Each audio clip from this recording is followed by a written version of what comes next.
लेकिन न्यूज 360 की शुरुआत करेंगे उस खास दौरे के साथ जो विश्व में बढ़ती भारत की पैठ के साथ साथ भारत की मजबूत कूटनीति का उदाहरण भी है। देखिए रिपोर्ट। दुनिया में कई देशों के साथ बॉर्डर्स तो मिलते ही हैं,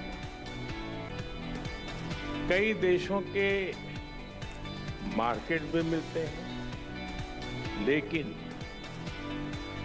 भारत और जॉर्डन के संबंध ऐसे हैं जहां ऐतिहासिक विश्वास और भविष्य के आर्थिक अवसर एक साथ मिलते हैं।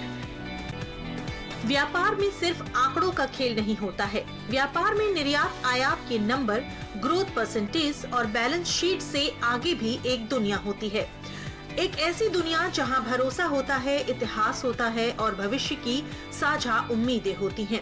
दरअसल मंगलवार को जॉर्डन की धरती से उसी सोच को शब्दों में पिरोते हुए पीएम मोदी ने भारत जॉर्डन बिजनेस फोरम के मंच को सजा दिया। भारत आज जॉर्डन का तीसरा सबसे बड़ा ट्रेडिंग पार्टनर है। मैं जानता हूं कि बिजनेस की दुनिया में नंबर्स का महत्व होता है, लेकिन यहां हम सिर्फ नंबर्स गिनने नहीं आए, बल्कि हम लॉन्ग टर्म रिलेशनशिप बनाने आए हैं। आज दुनिया को नए ग्रोथ इंजन चाहिए। दुनिया को एक ट्रस्टेड सप्लाई चेन की जरूरत है। भारत और जॉर्डन मिलकर दुनिया की इस जरूरत को पूरा करने में बड़ा रोल निभा सकते हैं। इतिहास जब जिंदा होता है तो वो सिर्फ किताबों में नहीं मिलता, वो सड़कों पर भी चलता है, वो स्टीयरिंग भी थमाता है और दुनिया को ये बताता भी है कि कूटनीति अब प्रोटोकॉल की दीवारों से बाहर निकल चुकी है। जिसकी मिसाल दे रही ये तस्वीरें जब जॉर्डन के क्राउन प्रिंस अल हुसैन बिन अब्दुल्ला खुद पीएम मोदी को बैठाकर खुद गाड़ी चला रहे थे। यानी ये तस्वीरें खुद भारत जॉर्डन के साझा संबंधों के ऐतिहासिक मानचित्र को बयां कर रही हैं। ये पल भरोसे, सम्मान और दोस्ती का वो संदेश दे रहा है जो शब्दों से नहीं, व्यवहार से हासिल किया गया है। जॉर्डन में संबोधन के दौरान पीएम मोदी ने साफ शब्दों में कहा कि भारत केवल नंबर गिनने के लिए व्यापार नहीं करता। भारत का लक्ष्य दीर्घकालिक, मजबूत और भरोसेमंद साझेदारी बनाना है।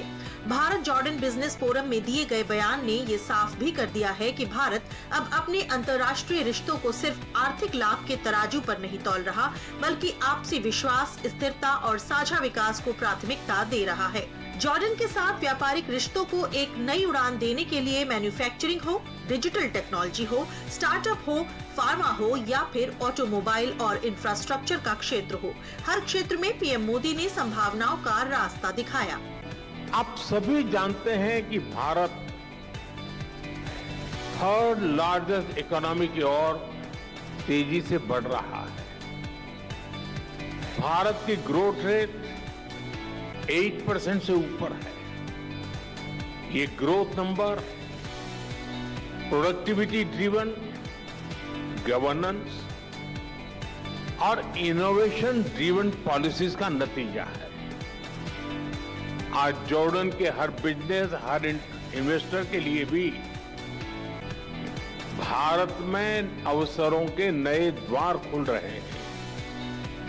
फार्मा और मेडिकल डिवाइसेस के क्षेत्र में भी अनेक संभावनाएं हैं। आज हेल्थ केयर सिर्फ एक सेक्टर नहीं है, बल्कि एक स्ट्रेटेजिक प्रायोरिटी है। जॉर्डन में भारतीय कंपनियां मेडिसिन बनाएं, मेडिकल डिवाइस बनाएं, इससे जॉर्डन के लोगों को तो फायदा होगा ही। वेस्ट एशिया और अफ्रीका के लिए भी जॉर्डन एक रिलायबल हब बन सकता है। जेनरिक्स हो, वैक्सीन्स हो, आयुर्वेद हो या wellness, India bring trust and Jordan brings reach. आज की दुनिया ग्रीन ग्रोथ के बिना आगे नहीं बढ़ सकती। क्लीन एनर्जी अब केवल विकल्प नहीं है, बल्कि एक नीड बन चुकी है। Solar, wind, green hydrogen, energy storage, इसमें भारत बहुत बड़ी इन्वेस्टर के रूप में काम कर रहा है। जॉर्डन के पास भी बहुत बड़ा पोटेंशियल है जिसे हम अनलॉक कर सकते हैं। ऐसे ही ऑटोमोबाइल और मोबिलिटी का सेक्टर है। भारत आज अफोर्डेबल ईवीज, टू व्हीलर्स और सीएनजी मोबिलिटी सॉल्यूशंस में दुनिया के टॉप देशों में से एक है। इस क्षेत्र में भी हमें ज्यादा से ज्यादा काम मिलकर करना चाहिए। पीएम मोदी ने कहा कि भारत और जॉर्डन मिलकर न केवल द्विपक्षीय व्यापार बढ़ा सकते हैं, बल्कि क्षेत्रीय और वैश्विक स्तर पर भी नई आर्थिक संभावनाएं खोल सकते हैं।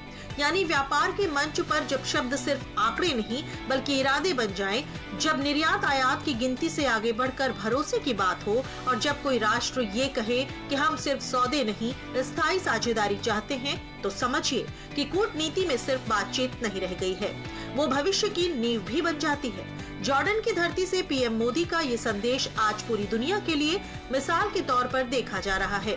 जॉर्डन की धरती पर भारत के साथ कई साझेदारी पर भी करार हुए, इसको भी जान लेते हैं। भारत और जॉर्डन ने द्विपक्षीय संबंधों और मित्रता को बड़ा प्रोत्साहन देने के लिए कई बड़े समझौते किए हैं, जिसमें renewable energy, water resource development and management, Petra और एलोरा संरक्षण समझौता, कल्चरल एक्सचेंज प्रोग्राम 2025-29 और डिजिटल प्रोजेक्ट समझौता शामिल है। और आने वाले समय के लिए द्विपक्षीय व्यापार का लक्ष्य भी $5 अरब तय किया गया है कि दोनों देश अपने व्यापार को नई ऊंचाइयों तक लेकर जाएंगे। पीएम मोदी का बिजनेस फोरम में उद्योगपतियों से संवाद, राजनीतिक नेतृत्व से मुलाकात और ऐतिहासिक संदर्भों का उल्लेख, सब कुछ इस ओर इशारा कर रहा था कि भारत और जॉर्डन के रिश्ते सिर्फ वर्तमान तक सीमित नहीं हैं। इन रिश्तों की जड़ें इतिहास में हैं और जिसके ब्रांच भविष्य की ओर बढ़ रही है। हालांकि पीएम मोदी की ये यात्रा केवल जॉर्डन तक ही सीमित नहीं है। जॉर्डन में गर्मजोशी, सम्मान और साझेदारी के नए अध्याय लिखने के बाद पीएम मोदी इथियोपिया की 2 दिन की राजकीय यात्रा पर हैं। भारत इथियोपिया का दूसरा बड़ा ट्रेड पार्टनर है। दोनों देशों के बीच 2023-24 में 5,175 करोड़ रुपए का ट्रेड हुआ। इस दौरान भारत ने 4,433 करोड़ रुपए और इथियोपिया ने 742 करोड़ रुपए का निर्यात किया। इथियोपिया भारत से लोहा, स्टील, मेडिसिन और फार्मास्यूटिकल्स, मशीनरी और उपकरण आयात करता है। वहीं भारत इथियोपिया से दालें, कीमती पत्थर, सब्जियां, बीज, चमड़ा और मसाले आयात करता है। पीएम मोदी पहली बार इथियोपिया जा रहे हैं। इससे पहले 2011 में तत्कालीन प्रधानमंत्री मनमोहन सिंह यहां आए थे। जॉर्डन के बाद 16 और 17 दिसंबर को पीएम मोदी इथियोपिया में रहेंगे। फिर 17-18 दिसंबर को उनका ओमान दौरा रहेगा। पीएम मोदी की इथियोपिया यात्रा ग्लोबल साउथ के देशों को नई ताकत देने का काम करेगी। पीएम मोदी आज इथियोपिया के प्रधानमंत्री डॉक्टर अबी अहमद अली से मुलाकात करेंगे। पीएम मोदी की इथियोपिया की ये पहली यात्रा है जो भारत इथियोपिया संबंधों के बढ़ते रणनीतिक महत्व को मजबूत करती है। द्विपक्षीय बैठक में कई बड़ी बातें भी निकलेगी। The entire gambit of relationship will be discussed, and economy is a strong anchor of relationship between both the countries.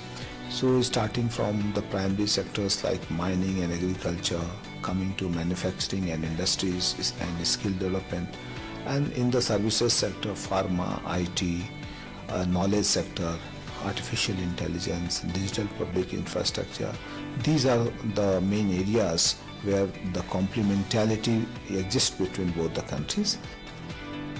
Global south के साझेदार होने के नाते दोनों नेताओं से आपसी दोस्ती को और मजबूत करने और सहयोग बढ़ाने पर भी बात होगी। इथियोपिया को अफ्रीका और ग्लोबल साउथ में भारत का एक भरोसेमंद और अहम साझेदार माना जाता है। इथियोपिया के बाद पीएम मोदी ओमान पहुंचेंगे। हालांकि ओमान की यात्रा 24 घंटे से भी कम होगी। ओमान भारत की पश्चिम एशिया नीति का महत्वपूर्ण पिलर और सबसे पुराना क्षेत्रीय रणनीतिक भागीदार है। खाड़ी देश ओमान और ईरान के बीच होर्मुज जलडमरू मध्य एक प्रवेश द्वार की तरह है जो वैश्विक तेल शिपमेंट के लिए बेहद महत्वपूर्ण है।